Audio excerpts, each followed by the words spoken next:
If you do decide to go to Khan B.B.Q, eat in the restaurant or bring it home. Yeah. Don't be a hero. Don't eat in the car. This may not be working out for me. But, the next 3 or 4 guests at Car Con Carne will all enjoy it, too. Right, because this smell's not going anywhere. This smell's not going anywhere. It's Car Con Carne. Let's eat in the car. It's Car Con Carne. And now here's the star of our show, James Van Alstyne.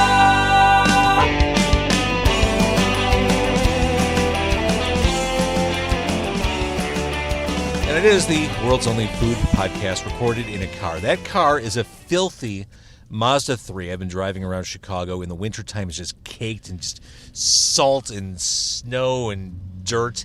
And I'm on Western Avenue outside Khan B.B.Q, Western and Devon. Sitting shotgun this week is textbook foodie, a guy who knows it all. He's eaten it all. Michael Gebert, the man behind Fooditor, also my favorite food writer in the city. Michael, welcome. Thank you. So you chose this place because it's in your new food guide. It's in my new food guide, the Fooditor 99, and it's a good example of the kind of thing that is in the Fooditor 99, which is there's 1 million Indian and Pakistani restaurants along Devon. So there are so many that I don't even try. Like I don't even know where to begin. So I'm glad we're doing this. Exactly, and that's the point of the book, is to give you a place where to begin. Give you the restaurant to go to, give you some things to order. We order a couple things that I recommended in the book, and we're going to break into them and make James' car smell like them for the next month. The smell is amazing. All right, so first of all, let's set the scene. Khan B.B.Q is on the corner. It is a huge space, like 2 dining rooms. The decor, not so much. Looks kind of like a bus stop. With a chandelier. With an ornate chandelier. Yeah, it's not the fanciest place you'll ever walk into, which I kind of like discovering places like that. Yeah, it's interesting, the history of this place. It started out in an old Mr. Submarine. So you were in there with, the bright orange hardback benches and things like that. And it was so tiny, and they're cooking this food in the tandoories, which are big concrete pits, basically. I mean, it's similar to like if you have a big green egg for barbecue or something like that. It retains a lot of heat. So in the winter, they would open the door. So in front, you're feeling the heat from the tandoor. In back, you're feeling the cold from the door, and you're eating this stuff in bright orange and red, formica, and it was, I really liked it among the Indian and Pakistani places. It's Pakistani because it wasn't the buffet. It was more like street food. It's mostly kebabs and things like that grilled in the tandoor. And so I liked this place a lot. And then it burned. And I thought, well, that's the end of that. And meanwhile, there are all these kind of hybrid cuisines within Indian cuisine, and one of them is what's called Bombay Chinese, which is the Indian halal version of Chinese food. And so a Bombay Chinese place had come and gone very quickly in this space after apparently spending all its money on the chandelier in the main room and things like that. And so somehow Khan went from the Mr. Submarine to this ornate space. It sort of looks like a meeting room at Harrah's Joliet or something. Yes. And and so it's been happy ever since. It wasn't that busy when we went there, but at night we got here right when it opened at 12 o'clock. At night it's quite busy. It's a popular place. So regarding your book, you list 99 restaurants. It's 99 restaurants for 2017, and it's so tough with lists like this to categorize them or acknowledge what the criteria is. Yours is real simple. The 99 most exciting restaurants right now, and it comes down to pleasure. Yeah, I think, you can kid yourself that a place, that's important, or it's very fancy. I think that was very good. But, either you kind of went, wow, oh my God, that's so great, or you didn't. And if you just kind of went, oh, that's nice, then I'm not going to put you in the book. To me, it's the places that really wowed me. It's the places that do something special. Whatever the genre is, and it's not fine dining by any means. There are some in there, but it's all kinds of things. You also have Red Hot Ranch. I have Red Hot Ranch, exactly.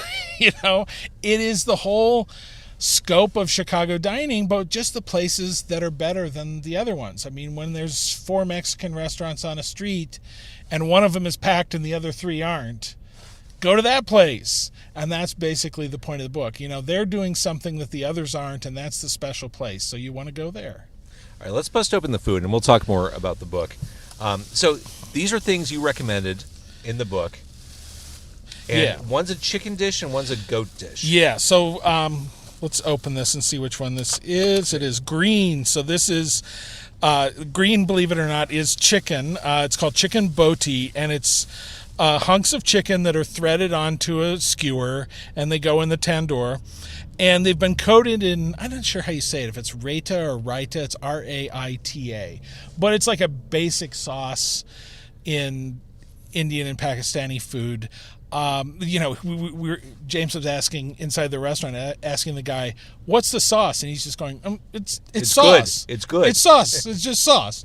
So you know, it's pretty basic. It's kind of, you know, ketchup or salsa or whatever in this cuisine, and so it's just coated in that and then grilled. So you've got nice. It smells so good. Gnarly charred bits, and you've got beautiful green bits, and I don't know if we have any forks, but We've got to have forks. Are you we got to kidding have me? forks. Here, hand that over. We do have we have some naan, so if nothing else, we can just This is so hot. yeah. It's Wait, do we seriously not have silverware? I don't know. I haven't gotten there yet. I think we're eating this with the naan. Welcome to your first food challenge of the day. Well, you know, that's one of the things, too, is like you go in these places and you don't even know how to eat the food. So I try to give you some clues as to what to do. I went in a hot pot place the other day. Do you know what hot pot is? Is it like a neti pot? Because if so, I don't want to eat that. No. It's like a Chinese thing where they heat up stuff at your table, and you have some cold stuff that you just dip in it. I'm making the worst background noise ever for radio, I think. It's all good. Um, And the naan's like a blanket. yeah. It's like a baby blanket. It's bigger than an LP. Uh-huh. And so, you know, hot pot. And it's like, I was mystified there. So, you know, that's going to be one of my next challenges, is figuring out how do you do hot pot to get the, you know, the maximum out of it. But it's a big thing. There's hot pot places open all over. Now, should we run in and get utensils? No, I think we should just bring Are you kidding me? All right, and then the other thing Wait, we have... are you serious? We're just going to rough We're just going to eat it. This is how people eat it. This is how they get it on the street in, you know, in Darbar or wherever. So, and then we have... Oh, my God, that looks delicious. Then we have the goat chops, and these are... they're little... See, those are easier to eat because they're lollipops. They're lollipops. They're little goat lollipops coated in... seriously, Cheeto orange, bright orange spices, and then grilled again with lots of nice burnt pieces. That looks great. These are so good. Well, let's dig in. You're killing me. Seriously, I hate eating with my hands. If you want to go get silverware, get silverware. I'm going in to get silverware. I'm not going to be a hero because, you know, we could do that. And the whole time I'd be thinking, oh, I wish I'd gone in, and my hands stink. Now my steering wheel will stink. I'm going in for a fork. Would you like one, or are you going to be a hero and just tough it out with the naan? If you're going to I'll go with whatever Like Gebert, you do. the tough guy, he doesn't need utensils. Yeah, I don't think we have them. Nope. So. All right, I'm running in. I'll be back. I'm putting this on pause. All right, I'm back. Here we are. We're closer to the goalpost. They gave us spoons. They don't actually have plastic forks. Okay. But well. I feel better about the spoon than I do the nothing. All right, so I'll show you. This is how I eat chicken boti, and honestly, I don't remember if I learned this from somebody or if this is a horrible white guy's bastardization of how to do this food. Okay. Do you take a piece of naan? I'm watching it. And you kind of put the piece of the boti in the naan, and then you can take a piece of cucumber or onion from the little packet they gave us, and then we have more of the raita, however you say it, here, so you can spoon some of that and put it on the and make a little sandwich out of it. Oh my God! But what's nice about, what you're trying to do here is you're using the cool yogurt, mint, cilantro, whatever, to kind of balance out the hot spices on it. Hand that over, please. Okay, go for it. Oh, no, you eat that. I'll hand over the sauce. Oh, okay. My goodness. This is not the easiest thing to eat in a car. Just going to be honest about that. Have some. Oh, thanks. Have some naan. All right, this is going on my pants. Oh, I got napkins too. And here's the thing: my seat, something broke in the mechanism in my car. I can't ease my seat back anymore, so I'm just kind of stuck, hunched in front of the steering wheel. This is bad. All right, I've got napkins. Excellent. Yeah, for sure. Those will be important. I should give you all of them. I need some myself. The chicken is delicious, very spicy, but delicious. All right, so you're taking little naan. Tear off a chunk of it, yeah. Mm-hmm. I don't have enough hands, and I've got a steering wheel in my way. Yeah. All right, here we go. I got it. I'm on it. Dude. It's all Glad this isn't together. on video. All right, so got my sauce. Get my little chicken here. And by the way, this is so scaldingly hot. My upper thigh is it's raw right now.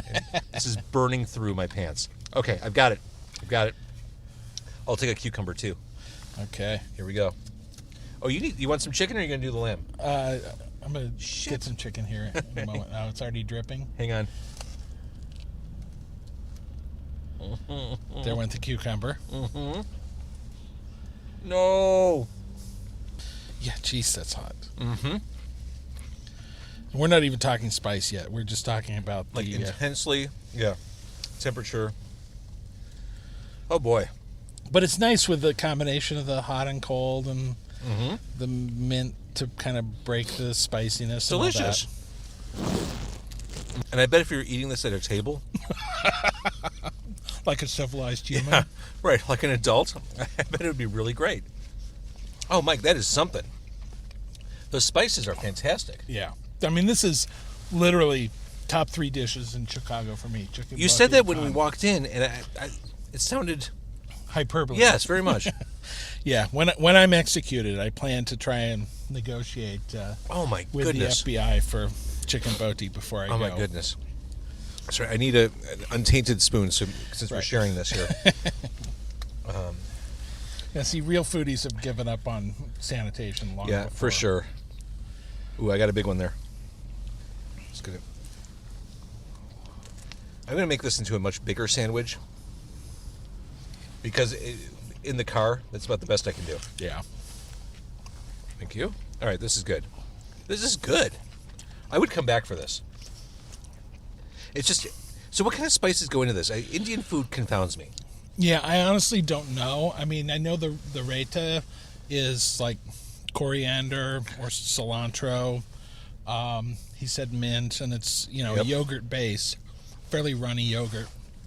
And I think that may be all they just coat on this, or there may be other spices in it. It's got the heat's coming from somewhere. I guess he said green peppers, which I don't think mean like bell peppers. Nope. I think it's, clearly they're probably buying peppers at the Mexican store, and putting those on it. This is...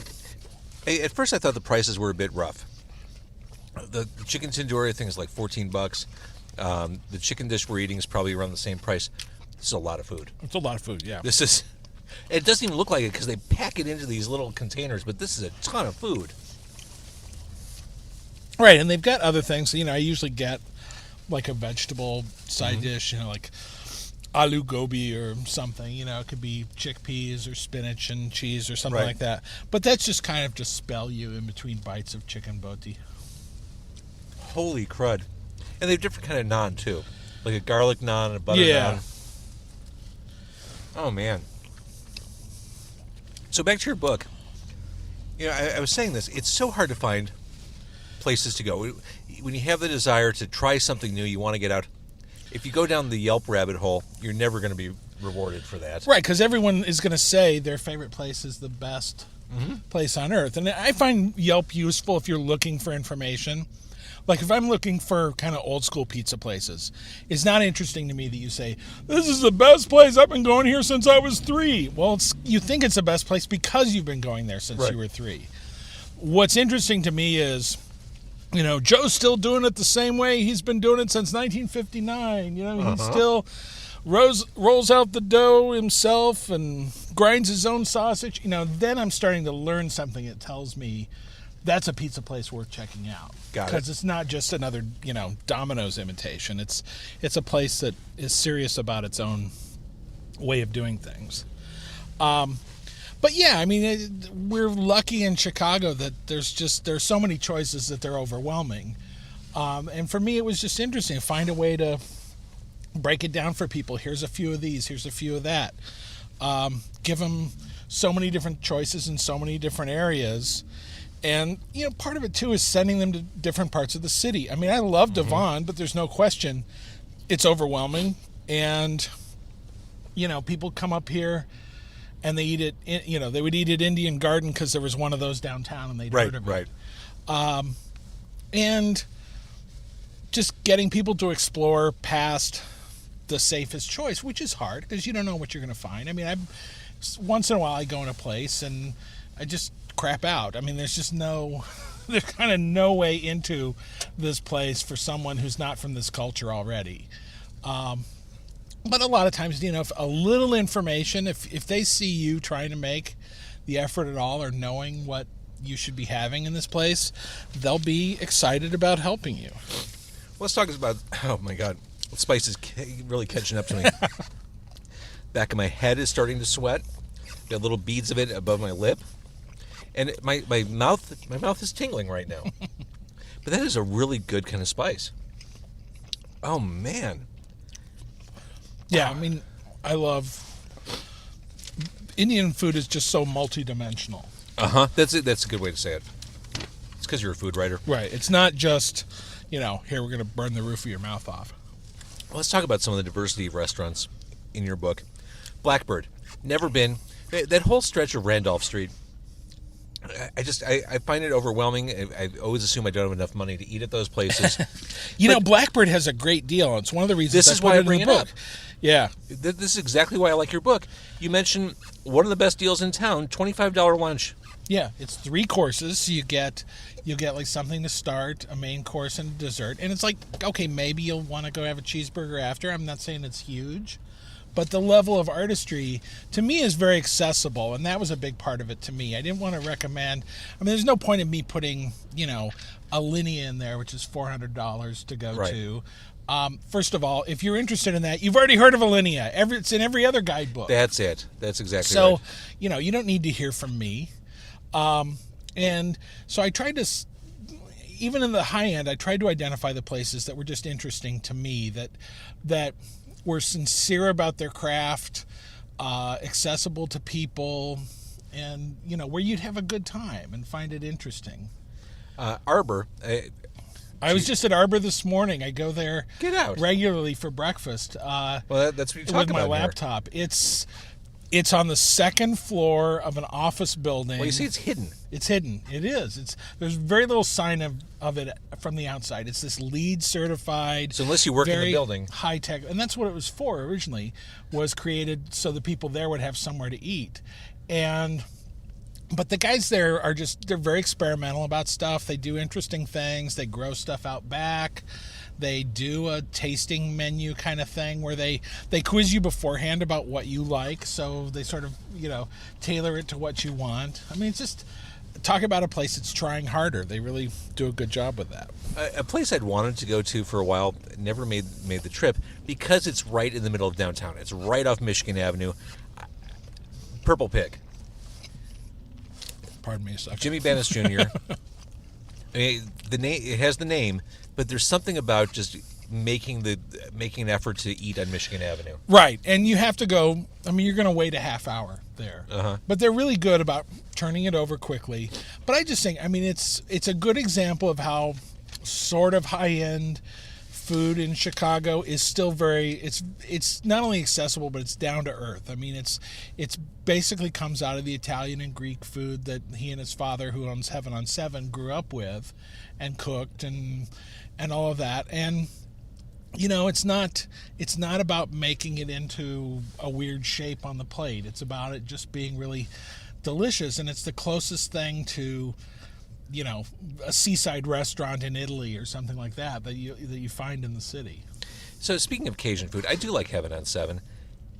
Why does no one else do Cajun? Or are there places that I'm not aware of? It went through a fad once, and it kind of comes and goes. There was a really good place that closed this year called Analog. It was a bar on Milwaukee, Logan Square. It was weird. It was like a dance club at night, but somehow it had really good Cajun food, too.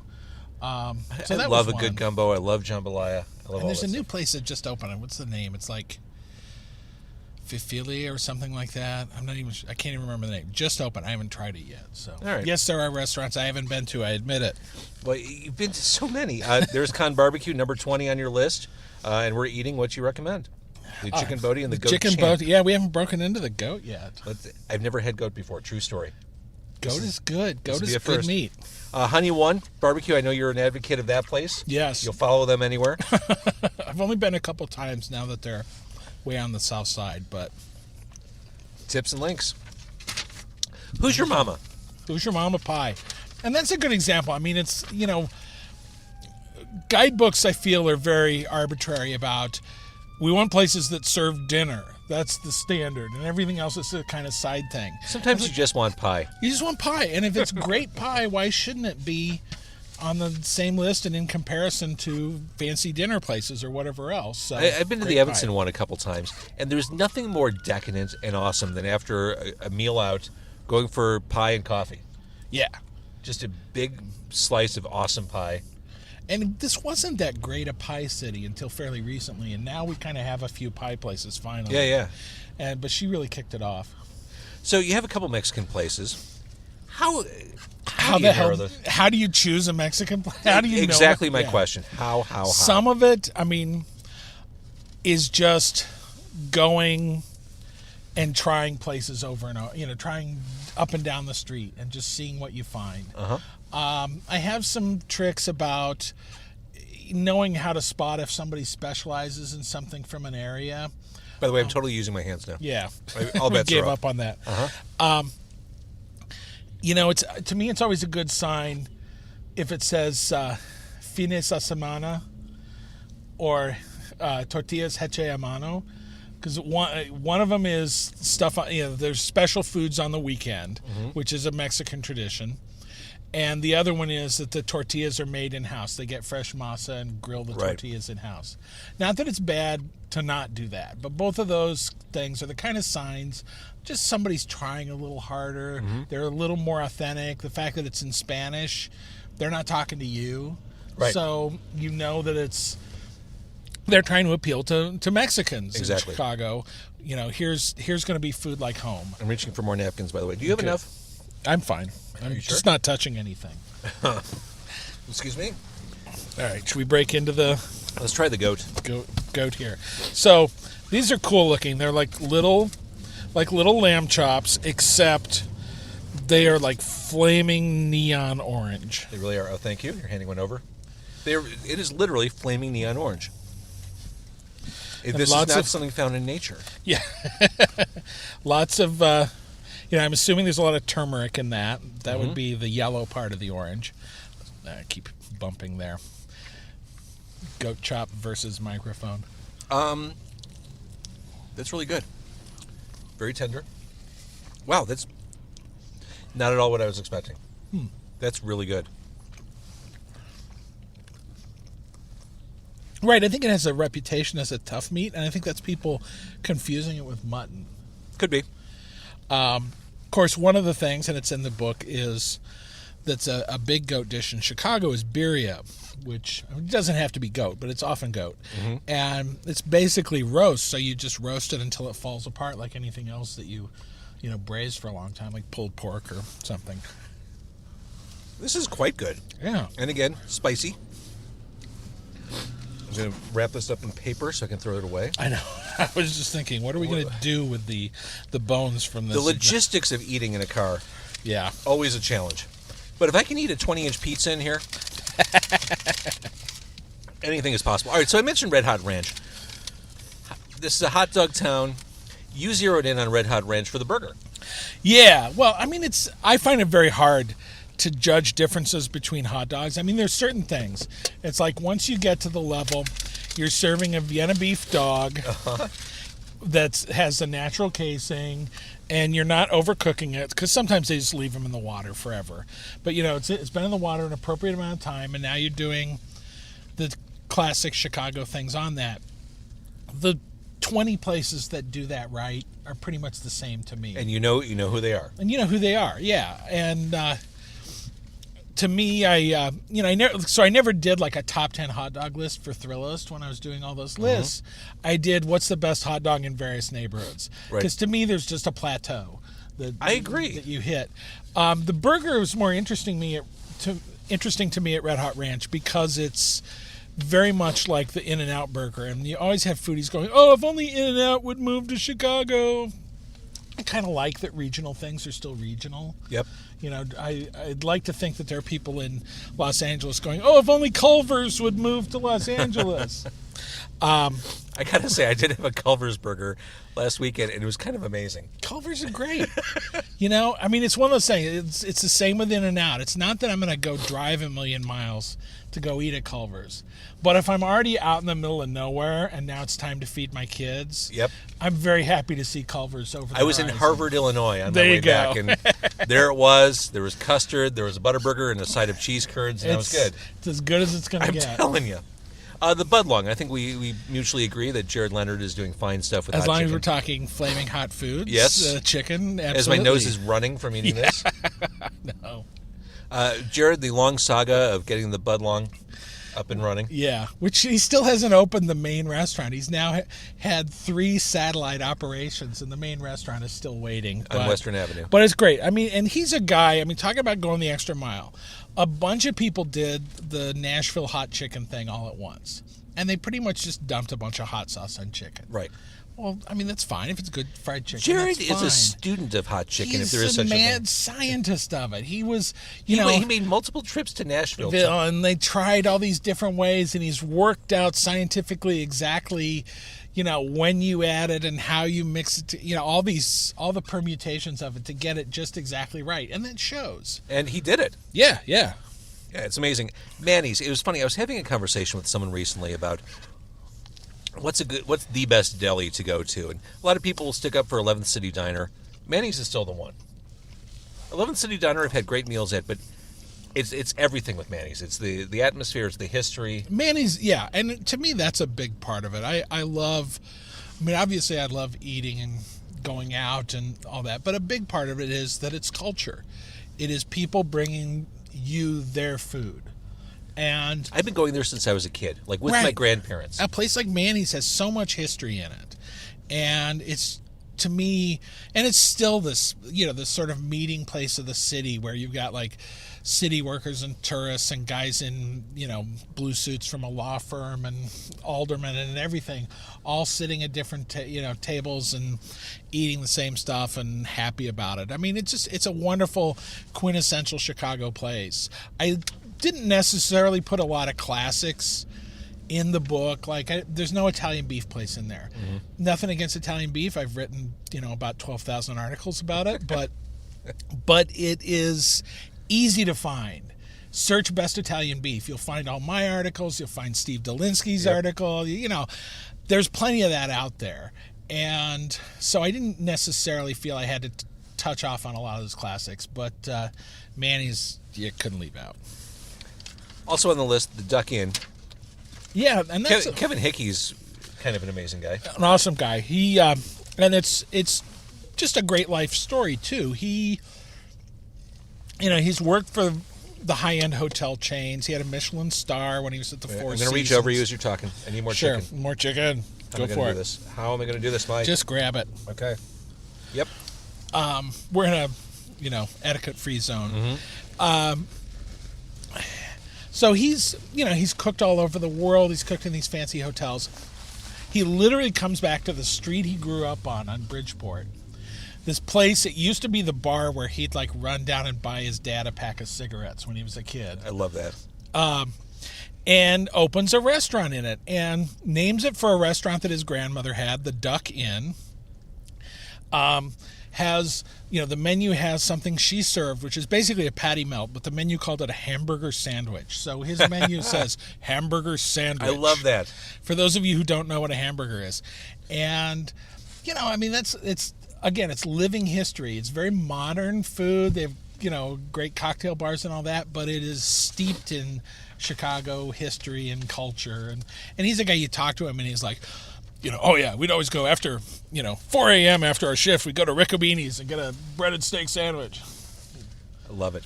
90 miles. I love Cuban food. I love a good Cuban. And I think that's kind of an overlooked food in Chicago. There's a fair amount of it. I don't think there's a huge difference between like the best Cuban food and the not the best Cuban food, but that's a really good place. They make nice like seafood soups and stuff like that. There's also one in Lincolnwood, which is really not mentioned here. Okay. Not far from here. I will have to... Lincolnwood Town Center, which is about as awful a mall as you can ever enter. But there was a Ruby Tuesday there, and then it became 90 miles Cuban. It's crazy. We live in the best of all possible worlds. I'm telling you. Doubt. Oh, here we More go. goat. Sir? Yes, sir. Thank you. This is seriously. This is a wonderful meal. And that's a great one to surprise people with because they're thinking. I'm totally surprised. All their expectations about goat are not what this turns out to be, which is this freshly, nicely tender chop. I guess he was. We were watching him kind of do something with it, and I think he kind of trims it away from the bone for you. I think that's exactly it. And when you walk in there, you're not expecting awesomeness. Really.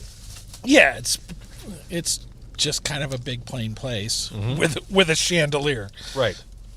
This is stunningly good. And really, if you do decide to go to Khan B.B.Q, eat in the restaurant or bring it home. Yeah. Don't be a hero. Don't eat in the car. This may not be working out for me. But, the next 3 or 4 guests at Car Con Carne will all enjoy it, too. Right, because this smell's not going anywhere. This smell's not going anywhere. Oh, my God. I did that once. We had some leftovers, and I think my son and I went to a movie, and it was July. We came back to the car with the leftovers having, bubbled in the back seat the whole They became time. one. It's just like, oh, man. One of the many reasons I like your book, it's the discovery. I had no idea that Spinning J Bakery and Soda Fountain existed. I read what you wrote about it, and now I want to go there tomorrow. For phosphates. Phosphates, yeah. Again, going back to having meals with my grandparents as a young Jewish boy growing up north of Chicago, a chocolate phosphate was like, that was the thing. Yeah. And then, again, another pie place. I mean, they do beautiful pies. They do their own sodas. But it totally has the feel of an old-time soda fountain place. I love it. And that's just a fun little corner. All these places, I mean, it's where Rootstock has been for a long time. But just in the last year or so, a bunch of other places popped up around there. And now it's a really nice little corner, what is it, California and Augusta, of the city that, it's good to discover, and you can go back several times and try something different each time. What I do like about this book, a lot of places that Car Con Carne has visited are mentioned. Like Ivy's Burgers, hot dogs and fries. That guy is such a nice guy. Well, they do such interesting things with hot dogs. Yeah, they have like the Japanese dog Yeah. with pickled ginger and seaweed on it, and the Danish dog with brown mustard and fried onions and things like that. But he also just does really good burgers. They do really nice shakes. It's up in Edgebrook, and It's like due east of Superdog. yeah, and what a great little, family-oriented, family-run place. He's always nice to me. I kind of hate going there now when he's there, when my order's taken, because I'm going to wind up with like 18 free things, and I don't want to take Yeah, you want to stuff go from when he's him. not looking. Right. I know, It's I like, know what you mean. get my order in and pay, and then he sees me there. And I'm still liable to walk out the door with a bowl of chili, but, And, again, back to Discovery, Magic Jug. Yeah, well, there I'm going to give credit to my friend Rob Gardner, who loves that kind of hearty Eastern European food. And, to me, a lot of it is kind of the same.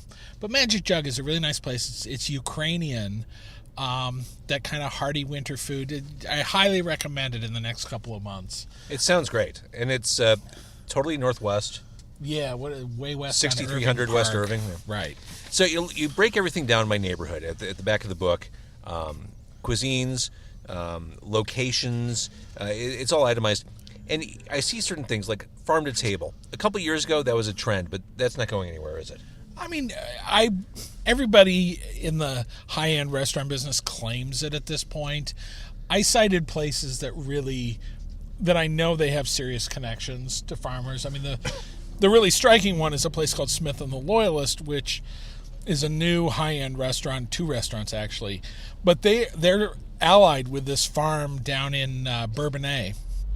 And they kind of it's a retired couple who will just grow things experimentally for this restaurant to play around with. That's cool. And the restaurant people go down there and they'll pick stuff and, they take their kids and the kids run around the farm and all that kind of stuff. So as hoity-toity as the restaurant might be, there is a real, down-to-earth, farm-to-table aspect to it, which is cool when it's real. You bet.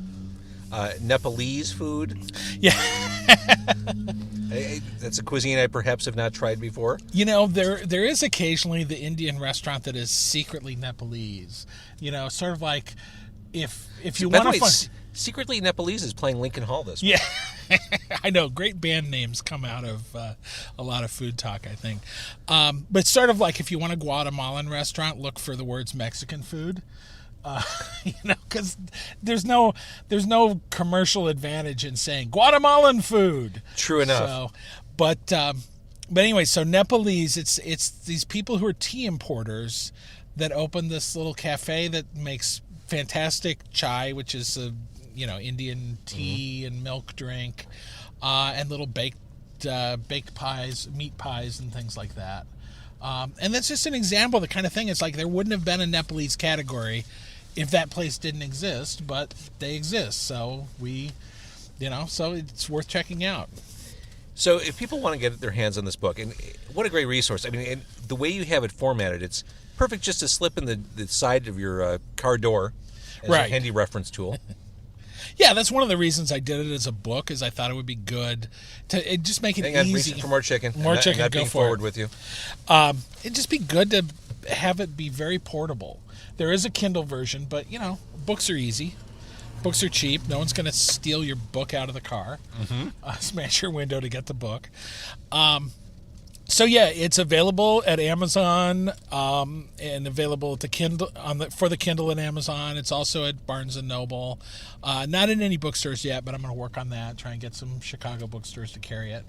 And it's $5.99, $1.99. Really, Mike, it's a value at any price. Well, I think what is the one bad meal you went because you picked a bad place to eat. What's that going to cost you? It's going to be $30. No, seriously, you are my sensei. I trust your food judgment. And here are 99 places I can trust because you put your name behind them and you gave great reviews. All right, so we can get this on Amazon. Talking about trends, we're recording this at the end of 2016. We're days away from Christmas. What do you see happening in 2017 in Chicago? Or is it impossible to prognosticate? Oh, I think there are a lot of trends that'll just continue. I mean, one of the things about the book, when I was on shows with you, it was usually prompted by one of those lists that was about kind of classic Chicago food. Mm-hmm.